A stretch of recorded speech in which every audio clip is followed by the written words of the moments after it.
ብሩኬ ዱባይ ሄዶ ከሀይሚ ጋር ሀይሚን ማስደሰትና እሷ ሳታውቅ ደግሞ ቀለበት ሊያደርግላት እንደሆነ ይህን ሚስጥር ለፍፄ አደራ ጠብቅልኝ፣ ለማንም እንዳትናገር፣ እኔ እሷን ይዤ የምሄደው ልክሳትና በቃ ደስ ላሰኛት እፈልጋለሁ፣ ጥሩ ጊዜያቶችን ለማሳለፍ ነው ያልኳት። ግን ከዛ ደግሞ ዋነኛው ነገር ቀለበት ላደርግላትና ያንን ደስታዋን ደግሞ ሰርፕራይዝ ላደርጋት ነው ፍፄ ብሎ ለፍፄ ነግሮታል። ፍፄም እንደዚህ ከሆነ ሀሳብህ መልካም ነው፣ በሀሳብህ እኔም ደስተኛ ነኝ። ግን አንድ ነገር ልንገረህ፣ ይህንን ፕሮግራም ወይንም ይህንን ሀሳብን ስታመነጭና ስታመጣው እናትህን አማክረሃል ወይ? ይህ ሀሳብ እንዴት ነው ብሎ ለብሩክ ነገረው።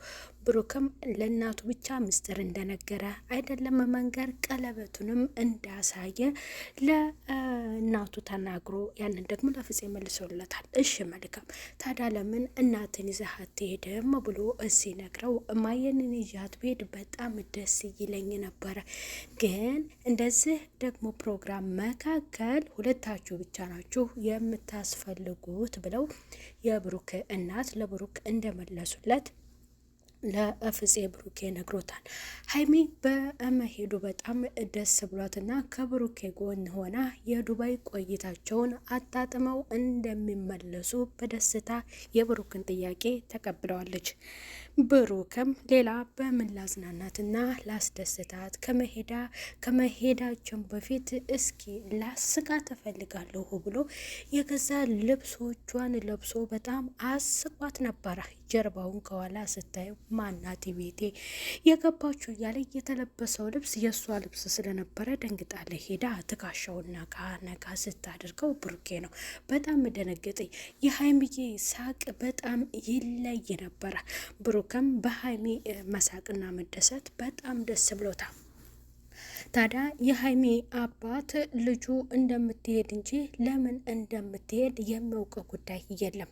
ምክንያቱም ሁለቱ መታረቃቸው ከእነሱ አጠገብ ያሉት የአብሰላትና እዩ ወደ ብሩክ እንደማይመለሱ ብሩክም የፍርድ ቤት ቀጠሮ እንዳለውና ልጅቷ ስትወልድ ብቻ የዲኤንኤ ምርመራ ያን ጊዜ መቅረብ እንዳለበት ነው የሀይሚ አባት ጋሼ የሚያውቀው።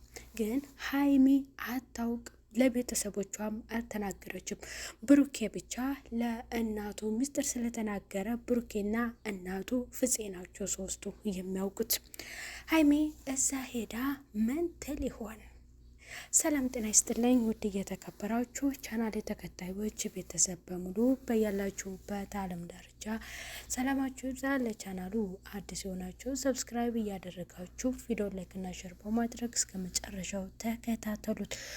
ብሩኬ ወደ ዱባይ የሚሄድበትን ምስጢር ግልጽ አድርጎ ለፍፄ ነግሮታል። የፍፄም ሀሳብ በሀሳቡ ደስ ብሎት እንደምንም ብለህ ልጅቷን የግልህ ማድረግ አለብህ፣ በአጠገብህ ያሉትን ወደ አንተ ህይወት የሚመጡትን ሰዎች ደግሞ ማስጠንቀቅ አለብህ ብሎት በጣም ደስ ብሎታል። በቀጣዩ ስንሄድ አብረን ነው የምንሄደው ብሎ ለፍፄ ነግሮታል። ፍፄ ማለት መልካም በቃ ታማኝና ሚስጥር ጠባቂው የመንግስቴም ጥሩ ጓደኛው ነው ለብሩክና ብሩክም ደግሞ ምንም ቢፈጠር ምንም እቅዱ ሳይቀር ግልጽ አድርጎ የሚናገረው ለፍፄ ነው። ሀይሜ ልብስሽን አዘገጃጅ ተብላለይ በመሄዱ እሷም እንግዲህ በጣም ደስ ብሏት ያንን ሀሳብ ለቤተሰቦቿ ተናግራለች። መሄዷን ጥሩ ጊዜ ማሳለፋቸውንና መመለሳቸውን እንጂ ሌላ እዛ ፕሮግራም መደረጉን በጭራሽ እሷም አታውቅም፣ ቤተሰቦቿ አያውቅም። ልጄ እንግዲህ ምን ልሻለሁ፣ በሰላም ሄደሽ በሰላም እንድትመለሽልኝ ሀይሚዬ የኔ ቀመም ብሎ ጋሼ ሀይሚን ልጁን መርቋታል። እሷም እንግዲህ እንዳኮራሽኝ ነኝ ምንጊዜም ብሎ ነግሯታል። ሀይሚና የመሄጃቸው ቀን ባይቆረጥም ተዘጋጅተዋል። እዛ ሄደው እንግዲህ ቪዲዮ አናዘጋጅም ብሏል ብሩክ። የሀይሚ ሀሳብ ደግሞ ይቀረጽ ልትል ትችላለች፣ ግን ደግሞ ልደነግጥ ማለቴ ምንም ያስደነግጣል። ከምትወደው ነው ስጦታ የተሰጣት፣ ግን ያው ስላልነገራት እንዴት ሳትነግረኝ የሚለው ነገር እሱ ነገር ነው እንጂ ምንም እንትን የሚል ቅር የሚያስብላት ነገር አይኖርም።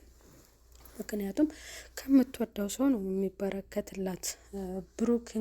ብሩኬ ከሀይሚ ጋር መሄዱን በጣም ተደስቷል። እዩ ማስጠንቀቃ ነበረ። እንዴት የሴት ልብስ ትለብሳለህ አንተ ሴታ ሴት ነህ ብላ ለብሩክ ነግረው ነበረ። አይደለም ቀሚሷን ምንዋንስ ብለብሰው አንቺ ምን አገባሽ ብሎ እሱም እንግዲህ መልሶላታል። ያው እሷ ልብስ ነው ግን እዩ ትንሽ ተንጨርጭራ ነበረ። ያንጨረጨራትን ጉዳይ እኔን ለማናደድ ብለህ ነው ወይ? እኔ ነፍሰ ጡሯን በንዴት ምን ትሆናለች ትሞታለች ብለህ አስበህ ነበር ወይ? እንዲህ አይነት ነገር ለብሰህ ደግሞ እንደዚህ የምትሆነው ለምንድን ነው? መሳቂያ እያለች ለብሩክ ነግረዋለች። የፈለግኩትን ብለብስ ምን አገባሽ? አይደለም እንትኑን የውስጧንስ ብለብሰው ምን አገባሽ? አንቺ ምን ነሽ? ምን ያገባሻል? ሀይሚ እኮ ናት፣ እሷ ናት፣ ህይወቴ ናት ብሎ ምላሽ ሰጥቶታል። ሁለተኛ ወደ ህይወቱ እንዳትመጣ ነው አስጠንቅቆ የነገራት። እና ሀይሚ ሲሄዱ የተወሰነ ቪዲዮ ሊኖራቸው ይችላል፣ ግን እዛ ሆነው ምንም አይነት ቪዲዮ እንደማይሰራ ነው ብሩክ የተናገረው። ግን እሷ ልትናገር ልትፈልግ ትችላለች እና ሊቀረጽ ይችላል። እስኪ ያንን ደግሞ በቀጣይ በፍፄም ቻናል በሀይሚም በብሩክም እንጠብቃለን ማለት ነው። ቤተሰብ ቀጣይ ክፍል በሌላ እስከምንገናኝ ቤተሰብ ሰብስክራይብ እያደረጋችሁ ቻናሉን አበረታቱት። ባይ ባይ።